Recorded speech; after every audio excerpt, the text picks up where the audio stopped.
A car that's ruled the hearts of car fans for decades. A car whose name is on the lips of every JDM and performance car enthusiast. Faster across Japan than the bullet train. A car that between 1990 and 1993 raced 29 times and won all 29. That is a huge lead. A car that once set the fastest production car lap time at the Nürburgring Nordschleife and became the world's fastest production car, the Nissan GT-R. Thanks to its achievements and performance, transforming Nissan from a boring, weak-racing, low-performance image car company into a performance-oriented, halo-effect, high-performance brand. And the GT-R became so legendary that fans nicknamed it Godzilla, a name that's still iconic in the automotive world today. But did you know that this legendary GT-R started life as a practical four-door family sedan? A car that, despite its racing legend status, disappeared from Nissan's product listing for 10 to 12 years. Then it was revived under Project 901, under the guidance of Yutaka Kume, a legend in Nissan's history, who became a game-changer for the brand. Now, the question is, how did the GT-R become a legend? How did it get the name Godzilla? And how did it, in the 1990s, leave giants like Porsche and BMW in the dust on the track? And finally, in 2025, Nissan ended GT-R production, which brings up a big question. Why did it end? Cost, emissions rules, or just Nissan moving on? And people are asking, will the GT-R ever come back? By the end of this video, all those questions will be answered. So let's start from the history.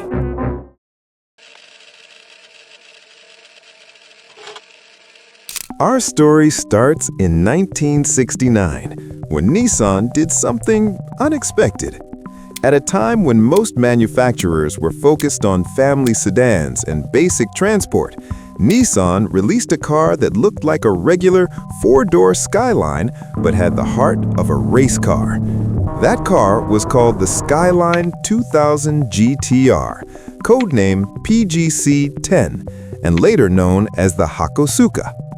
Under the hood, it carried a 2.0-liter inline-6 engine, the S20, with around 160 horsepower, and a 4-valve DOHC head, derived from Nissan's Prince R380 racing engine.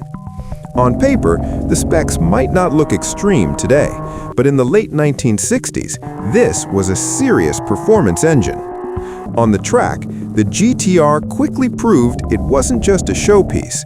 Between 1969 and 1972, the GT-R racked up an almost unbelievable record, winning around 50 races and taking over 40 consecutive class wins.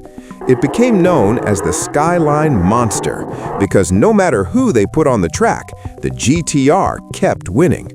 For many fans, this short period, 1969 to 1972, is where the GT-R legend truly began.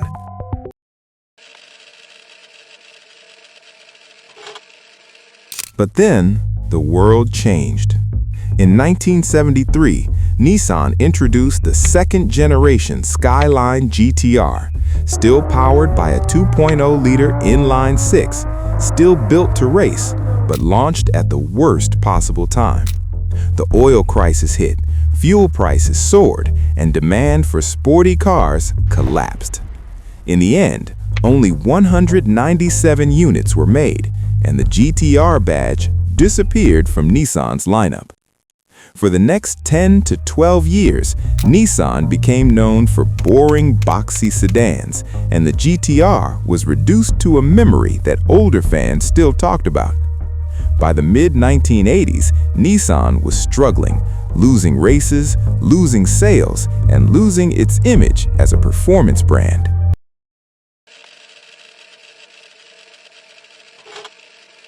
That's when a new president, Yutaka Kume, launched Project 901, a mission to make Nissan the most respected performance brand by 1990, with a simple rule: win on Sunday, sell on Monday.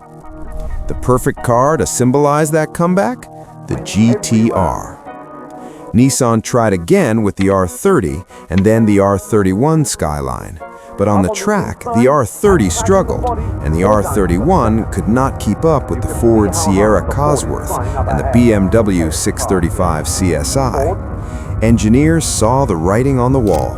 If Nissan wanted to dominate again, they needed a completely new weapon.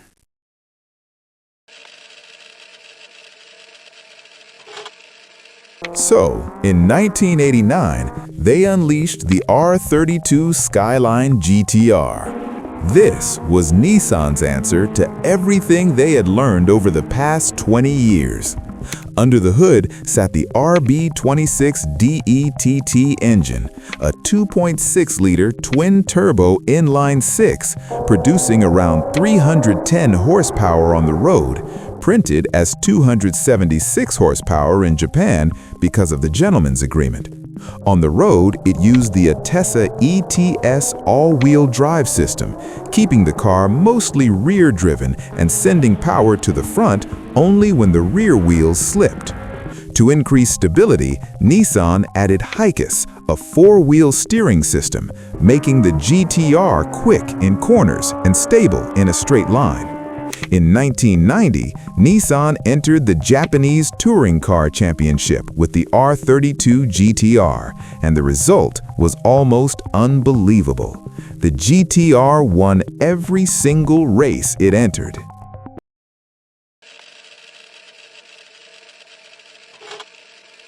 In 1991, 1992, and 1993, the same pattern continued. 29 races, 29 wins, a record-breaking level of dominance. The GT-R also conquered the Spa 24 Hours, took victory at the Bathurst 1000, and set a record lap time at the Nürburgring.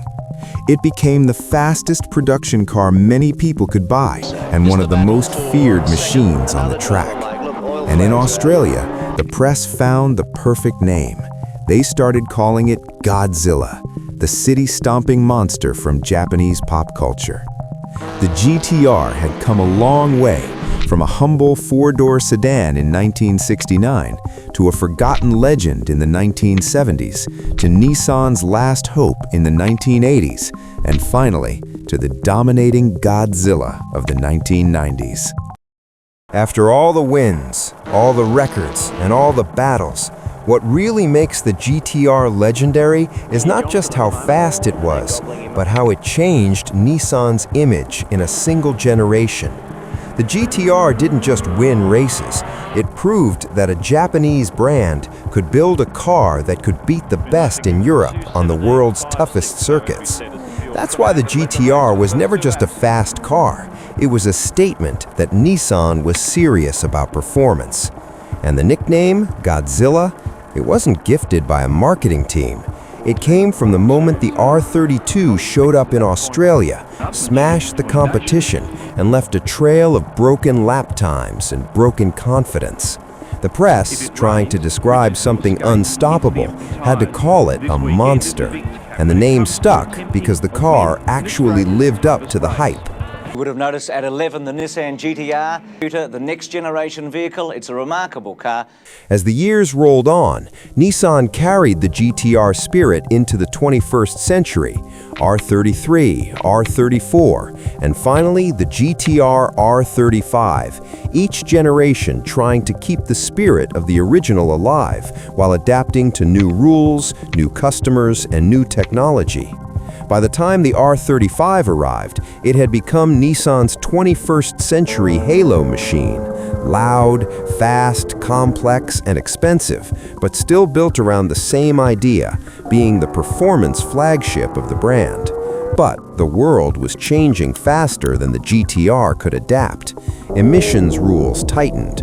The White House right now is still getting ready to fast-track the adoption of electric vehicles. The EPA is preparing to release strict new vehicle emissions standards. Production costs rose, and Nissan's focus shifted toward electric vehicles and future tech platforms. The R35 GT-R, once a symbol of pure internal combustion performance, slowly became harder to justify long-term. And in 2025, Nissan made the call to end GT-R R35 production, closing the global order books and marking the end of a 50-year chapter. This isn't just about numbers, it's about the end of an era where one car carried the weight of a brand. Yet, even with production ending, the question remains, will the GT-R ever come back? There's no official confirmation, only rumors. Some say Nissan might revive the badge as an electric or hybrid flagship built on a new platform, focused on instant torque and modern performance. Others believe the true GT-R, the rear-driven, turbocharged AWD legend of the 1990s, might never return in the same form. But only one thing is certain. The story of the GT-R did not end with a 2025 press release. It continues in the memories of fans, the legends of Bathurst and Nürburgring, and the legacy of the original Godzilla.